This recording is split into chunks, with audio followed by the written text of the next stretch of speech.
How to quickly unfollow everyone in Instagram. Hey everybody, welcome back to our YouTube channel. Without any further delay, let us jump right into the process. For that, you need to download an additional app. Head over to your Play Store and search for Followers Tracker and Site. Download this application in your device and tap Open once it's installed in your device. Here, first of all, you have to get logged into your Instagram account, so enter your username and password and get logged into this account.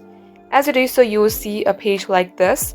Under here, tap on Not Following Me Back option, and it will display a list of all the people that have not followed you back. Now, in order to delete them, simply tap on the pencil icon on your top right. Check the name of the boxes and tap on Unfollow. And just like so, this is how you can do it. So thank you for watching. If it had helped you in any ways, then do like and subscribe. We will get back to you soon with more tutorials like this. In the meantime, stay updated.